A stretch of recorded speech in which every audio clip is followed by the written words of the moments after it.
శ్రీ పద్మా వ్లాగ్స్కి స్వాగతం. ఈరోజు మన కిచెన్లో కమ్మనైన వంటకాన్ని చూద్దాం. హాయ్ ఫ్రెండ్స్, అందరూ ఎలా ఉన్నారండి? బాగున్నారు? మేము కూడా చాలా బాగున్నాము. శ్రీ పద్మా వ్లాగ్స్ అండి. ఈరోజు అయితే నేను చామదుంపల పులుసు అంటాం కదా, చామదుంపల పులుసు. ఇదిగోనండి, నేనైతే చామదుంపల్ని తీసుకున్నాను. వీటిని శుభ్రంగా కడిగేసుకున్నానండి. ఫస్ట్ 2-3 సార్లు కడిగేసుకోవాలి. అంటే ఇవి ఇప్పుడు కొత్త దుంపలు కదండి, వీటి నిండాను మట్టి ఉంటుందన్నమాట. ఇంకా చూడండి, తెల్లగా కొత్త దుంపలు అనమాట. ఇవి ఇలాగ ఉంటాయి, కొత్తవి. ఇదిగోనండి, దగ్గర చూపించండి. ఇదిగోనండి, ఇలాగా మట్టితోటి ఉంటాయి అన్నమాట కొత్త దుంపల మూలని. నేను వీటిని శుభ్రంగా కడిగేసుకున్నానండి. కడిగేసుకొని ఇదిగో ఈ గిన్నెలో అయితే వేసేసుకున్నాను. ఇదిగోనండి, నేను ఇలాగా పొయ్యి మీద పెట్టేసుకుని ఉడికించుకుంటాను. ఇలా బయటన్నా ఉడికించుకోవచ్చు, లేదా కొత్త దుంపల మూలనండి ఒక్క కూత వేయించుకున్నా సరిపోద్ది. నేను ఇంకా తొందరగా వచ్చేది కదా అని చెప్పేసి నేను ఒక్క కూత విజిల్ అయితే వేయించుకుంటానండి. ఇలా కుక్కర్ పెట్టేసుకుంటాను. వీటికైతే ఈ పులుసుకైతే అండి ఒక టమాటా, 4 పచ్చిమిరపకాయలు, 2 ఉల్లిపాయలు, చింతపండు అయితే నానబెట్టుకున్నాను. ఇప్పుడు నేను ఈ దుంపలు ఉడికిపోయాక ఇవన్నీ కట్ చేసుకుని మీకు మళ్ళీ వండేటప్పుడు నేను చూపిస్తానండి.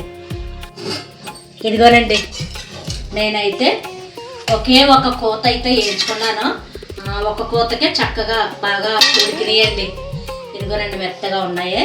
అంటే ఇవి కొత్త దుంపల మూలనే తొందరగా ఉడికిపోతాయి అన్నమాట. అదే కొంచెం పాత అయ్యి కోళ్ళు అయితే ఒక 2 విజిల్స్ అలా వేయించుకోవాలన్నమాట. ఇప్పుడు నేను ఇవన్నీ చల్లారాక ఉల్చేసుకుని అప్పుడు మీకు చూపిస్తానండి. ఇంకోనండి, ఈ దుంపలు అయితే ఉడికిపోయినాయి, చల్లారిపోయినాయి. జాయిగా ఉల్చేసుకుంటున్నానండి.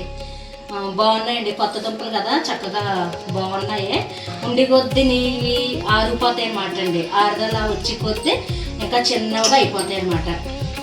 తొక్కలు కూడా చాలా ఈజీగా వచ్చేస్తున్నాయి. తర్వాత ఈ దుంపలండి నిజంగా తింటే చాలా మంచిదండి. జాయింట్ పెయిన్స్ ఉంటాయి కదా, మా చిప్పలకి, ఈ మా చేతి చిప్పలకి అయ్యి చాలా మంచిదండి. జిగురు పడుతుంది అన్నమాట.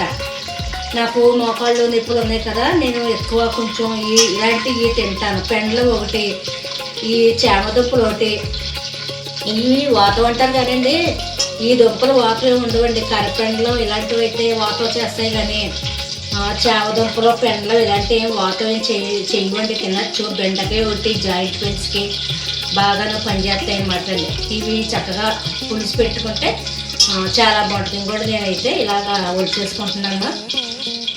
తర్వాత పొయ్యి మీద దాక పెట్టేసుకున్నానండి, నూనె వేసుకున్నాను.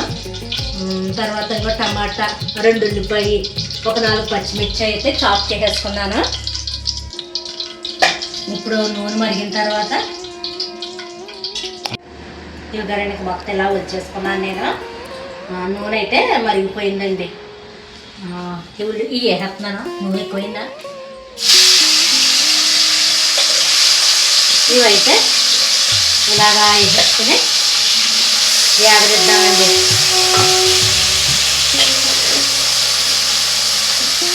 నేను ఇక దుంపలన్నీ వచ్చేసుకున్నాను.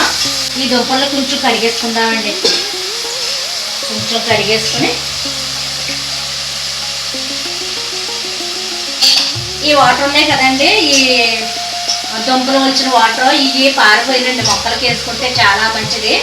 నేను ఇప్పుడు అన్నం వార్చాను కదా, ఆ గింజి ప్లస్ ఈ వాటర్ నుండి మొక్కలకి వేసేస్తాను. ఇంకా గింజి అంటే లక్ష్మీచారు ఇంకా చెయ్యట్లేదండి. ఇప్పుడు శ్రావణ నెల కదా, ఈ శ్రావణ నెలలోనూ చేసుకోకూడదు. శ్రావణ నెలలో పండగల్లోనూ, కార్తీక మాసంలోనూ అలాగా ఇప్పుడు లక్ష్మీచారు అనేది మనం పెట్టుకోకూడదండి. అందుకు ఇంకా ఈ గింజి కూడా నేను అది ఇది కలిపేసి మొక్కలకైతే వేస్తాను. ఇది ఇలా పక్కన పెట్టేసుకుంటాను.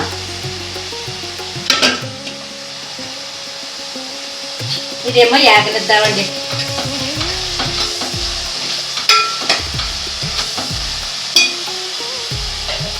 నా చీర ఎలా ఉందండి? బాగుందా? కాటన్. ఇక్కడికి వచ్చాక కాటన్ శారీస్ కడుతున్నాను కదా, అమ్మాయి అనిపిస్తుందండి. నిజమే, ఈ కాటన్ శారీస్ చాలా చల్లగా ఉంటాయన్నమాట. అందులో నాకు కొంచెం బాడీ అయితే వేడి, నాకు సిగ్గు పడట్లేదండి. ఇంక ఇవే నేను యూజ్ చేస్తున్నాను. అయితే హైదరాబాద్లో అయితే కాటన్ చీరలు పట్టుకెళ్ళచ్చు, కానీ అక్కడ స్వీట్ వాళ్ళకే కొంచెం స్పెసిఫిసిటీ కూడా ఉంది, గంజి పెట్టుకుని ఆరేసుకునేలాగా. కానీ సడన్గా వర్షం వచ్చేద్దండి, మనం చీరలు వేసి వచ్చేలోపు సడన్గా వర్షం వచ్చేద్ది అనమాట. అందుకే ఇంకా అక్కడ కాటన్ పట్టుకెళ్తలేదు. ఇవి నేనే యూజ్ చేసుకుంటానండి, చేతితోటే ఉతుక్కొని నేను గంజి పెట్టుకొని పైన ఆరేసి నేను ఇస్త్రీ చేసుకుంటాను. నేనే చేసుకుంటాను ఇస్త్రీలు. ఒకసారి నేను ఇస్త్రీ కూడా మీకు చూపిస్తాను. ఇదిగోనండి, ఇవైతే ఫ్రై అవుతున్నాయి. ఈలోగాను నేను చింతపండు, మనకి చింతపండు పులుసు కదా, మనకి చింతపండు ఎంత కావాలో అంతా తీసుకోవచ్చు. నేను ఒక నిమ్మకాయ సైజ్ అంత తీసుకున్నానండి. ఆల్రెడీ కొంచెం టమాటా కూడా వేసాను కదా.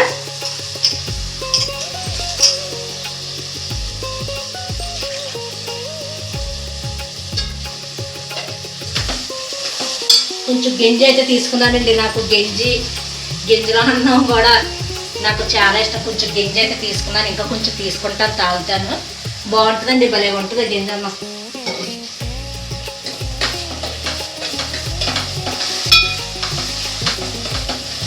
ఇది కొంచెం ఫ్రై అయిన తర్వాత నేను చూపిస్తాను. ఇందులో కొంచెం అల్లం వెల్లుల్లి పేస్ట్ కూడా వేస్తానండి. అల్లం వెల్లుల్లి పేస్ట్ ఇది వేసుకుంటున్నానండి. ఇది కూడా ఫ్రై అయిన తర్వాత అప్పుడు మనం దుంపలు వేసుకుని పులుసు పిండి వేసుకుని ఉప్పు, కారం, ధనియాల పౌడర్ ఇవన్నీ వేసుకుందాం.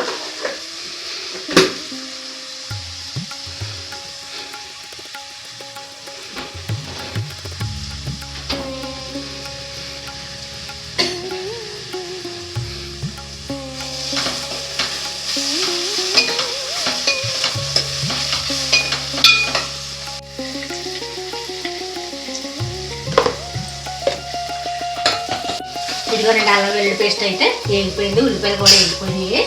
ఇప్పుడు ఈ దుంపలు వేసుకుంటున్నానండి. ఇందులో కొద్దిగా పసుపు. ఈ చేవదుంపలతోటి చాలా వెరైటీలు ఉన్నాయండి, నేను మళ్ళీ చేసి చూపిస్తాను.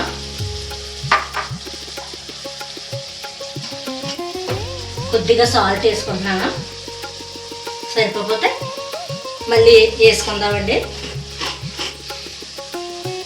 అలాగే కొంచెం ధనియాల పౌడర్ వేసుకుంటున్నాను.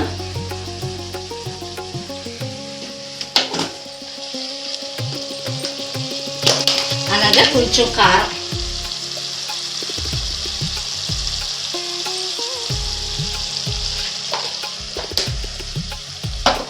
ఇప్పుడు ఇవన్నీ ఒకసారి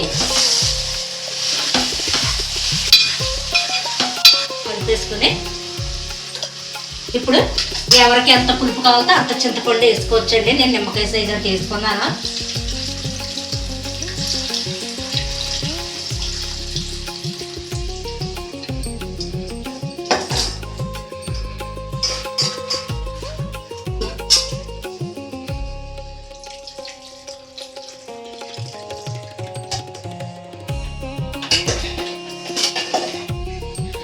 అన్నం వార్చిన తర్వాత గింజి వారిపోయేకండి ఒక 5 నిమిషాలు స్టవ్ వెలిగించుకుని ఈ గుండికి, అన్నం గుండికి పెట్టుకుంటే ఇంకా లోపల ఏం చెమైపోయిందో అసలు ఇంకా ఉండదన్నమాట, పొడి ఆడుతూ ఉంటుంది అనమాట.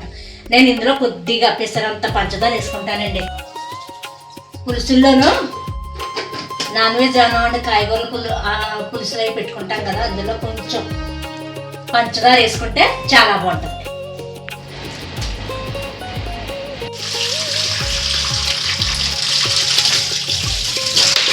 కొద్దిగా కొత్తిమీర జల్లేసుకుంటానండి. ఆల్రెడీ నాకు దుంపలు ఉడికిపోయినాయి కాబట్టి ఎక్కువ టైం ఏం పట్టదు. నేను మళ్ళీ ఉడికిపోయాక మళ్ళీ చూపిస్తానండి. ఇదిగోనండి, నాకు చావదుంపల పులుసు అయితే అయిపోయిందండి. ఇదిగో ఈ విధంగా ఉడికింది.